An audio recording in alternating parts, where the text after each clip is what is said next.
प्यारे विद्यार्थियों, आप सभी का हमारे यूट्यूब चैनल में स्वागत है। NIOS कक्षा 10वीं विषय हिंदी। आइए पढ़ते हैं पाठ 14 बूढ़ी पृथ्वी का दुख। इसमें हम पढ़ेंगे आपने क्या सीखा और इस पाठ के महत्वपूर्ण बहुविकल्पीय प्रश्न। बूढ़ी पृथ्वी का दुख यह एक कविता है। इस कविता की कवयित्री हैं निर्मला पुतुल। बूढ़ी पृथ्वी का दुख कविता की कवयित्री निर्मला पुतुल हैं। उनका जन्म 1972 में एक संथाली आदिवासी परिवार में हुआ। निर्मला पुतुल अपनी कविताओं में उस आदिवासी लोक की रचना करती हैं जो प्रकृति के सबसे अधिक निकट रहता है, उससे आत्मीयता का अनुभव करता है और जो प्रकृति के महत्व को सबसे अधिक समझता है। इस प्रकार अपनी कविताओं के माध्यम से निर्मला पुतुल आदिवासी समाज और प्रकृति के अस्तित्व को बचाने का प्रयास करती हैं। आज वैश्विक सभ्यता तथा उपभोक्तावाद के दौर में ये दोनों ही संकटग्रस्त हैं। निर्मला पुतुल हमारे एकांगी राष्ट्रीय विकास पर प्रश्न चिन्ह लगाकर सभी के लिए विकास की मांग करती हैं। निर्मला पुतुल ने स्त्री प्रश्नों पर भी कविताएं लिखी हैं। उनके कविता संग्रह का नाम है नगाड़े की तरह बजते शब्द। ये था निर्मला पुतुल के बारे में। अब आपने इस पाठ में जो सीखा है वह है पर्यावरण मानव जीवन के लिए अनिवार्य है। पर्यावरण के असंतुलित होने से मानव जीवन पर अनेक रूपों में संकट आता है। पेड़ पौधों, नदियों, पर्वतों और हवा को नष्ट एवं प्रदूषित होने से बचाना मनुष्य का कर्तव्य है। इस कर्तव्य का पालन करके ही मानव सहित सभी प्राणियों की रक्षा की जा सकती है और पृथ्वी के सौंदर्य को बचाया जा सकता है। साहित्य में संवेदनशीलता तथा समानुभूति का बहुत महत्व है। इस कविता में पाठकों को प्रकृति के प्रति संवेदनशील बनाकर पर्यावरण रक्षा के प्रति जागरूकता पैदा की गई है। उपभोक्तावाद तथा व्यक्तिगत स्वार्थ मानव विरोधी भाव हैं। कविता में इनका विरोध करके बहुसंख्यक मानव की रक्षा की भावना मार्मिकता से व्यक्त की गई है। जो मानव नहीं है या जड़ है उसे मनुष्य के रूप में दिखाना मानवीकरण है। इस कविता के उद्देश्य को पूरा करने में मानवीकरण की बहुत बड़ी भूमिका है। इस कविता में उपयुक्त वाक्य विधान, प्रश्न शैली, दृश्यात्मकता एवं भावानुकूल भाषा प्रयोग है। अब इस कविता में आए हुए पाठगत प्रश्न पढ़ते हैं। सर्वाधिक उपयुक्त विकल्प चुनकर पूछे गए प्रश्नों के उत्तर दीजिए। पहला है कि मानवीकरण का अर्थ है।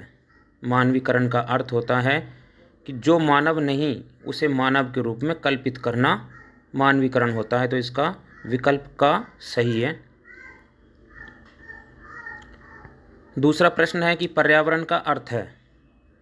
यहाँ पर 4 विकल्प दिए गए हैं जिनमें से आपको एक सही विकल्प का चयन करना है, तो इसका उत्तर होगा ख। पर्यावरण क्या है?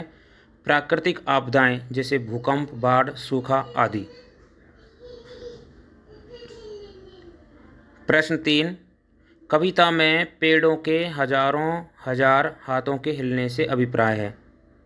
हजारों हजार हाथों के हिलने का क्या अभिप्राय है कि जो पेड़ हैं वो रक्षा की गुहार लगा रहे हैं। विकल्प ख। प्रश्न 4, निम्नलिखित कथनों में से सही के आगे सही और गलत के आगे गलत का निशान लगाइए। क, नदियाँ मुंह ढाँप कर रोती हैं। मुंह ढाँप कर रोती हैं का अर्थ है उनकी पीड़ा को कोई समझ नहीं रहा। ये कथन सही है। ख, नदियाँ मुंह ढाँप कर रोती हैं में मानवीकरण है। ये सही कथन है।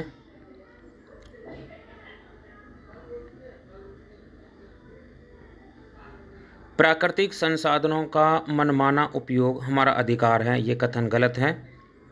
सोचा है कभी कि उस घाट, प्रश्न के द्वारा कवयित्री घाट की सराहना करना चाहती है। ये कथन भी गलत है। पाठगत प्रश्न 14.2, सर्वाधिक उपयुक्त विकल्प चुनकर पूछे गए प्रश्नों के उत्तर दीजिए। प्रश्न 1, हृदय विदारक का अर्थ देने वाला मुहावरा कौन सा है? यहाँ पर 4 विकल्प दिए गए हैं।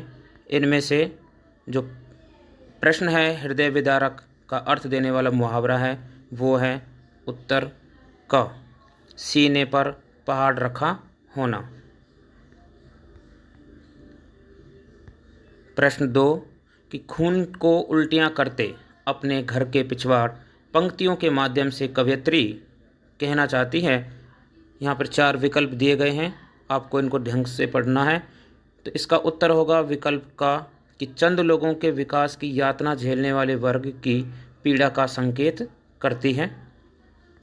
प्रश्न 3 निम्नलिखित कथनों में से सही के आगे सही और गलत के आगे गलत का निशान लगाना है। आपको बता दें कि आपके हिंदी के पेपर में जो ए पार्ट होता है अ भाग, उसमें बहुविकल्पीय प्रश्न आते हैं जिनमें पाठ से प्रश्न पूछे जाते हैं, जिनमें विकल्प वाले, मिलान वाले, रिक्त स्थान और सही या गलत वाले प्रश्न भी होते हैं। तो आपको पाठ को ध्यान से पढ़ना होता है। का हमें जल का उपयोग करते हुए भावी पीढ़ी का ध्यान रखना चाहिए, ये कथन सही है। कवयित्री ने विकास के लिए पहाड़ों को विस्फोट से उड़ाना मनुष्य की मजबूरी बताया है। यहाँ पर मनुष्य की मजबूरी नहीं है, तो ये कथन गलत है। पहाड़ पृथ्वी की रक्षा के लिए आवश्यक हैं, इसलिए इन्हें भूधर भी कहते हैं, ये कथन सही है। व्यक्तिगत स्वार्थ प्राकृतिक संसाधनों का सबसे बड़ा दुश्मन है, ये कथन सही है।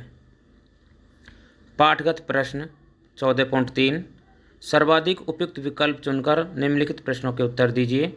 1 बूढ़ी पृथ्वी का दुख कविता में कौन सी विशेषता नहीं मिलती? इसका उत्तर होगा ओजस्विता। इस कविता में मानवीकरण है, प्रश्न शैली है, दृश्यात्मकता भी है, लेकिन जो नहीं विशेषता नहीं है वो ओजस्विता। दूसरा प्रश्न मानवीकरण नहीं है, इन 4 विकल्पों में से किस विकल्प में मानवीकरण नहीं है वो आपको बताना है। तो इसमें पेड़ की हिलती टहनियाँ, इसमें मानवीकरण नहीं है। पेड़ों का चीत्कार, नदियों का रोना, मौन समाधि लिए बैठा पहाड़, इन सब में मानवीकरण हुआ है। पेड़ की हिलती टहनियों में मानवीकरण नहीं है। ये थे इस पाठ में आए हुए पाठगत बहुविकल्पीय प्रश्न। उम्मीद है आपको अच्छे से समझ में आ गया होगा। धन्यवाद।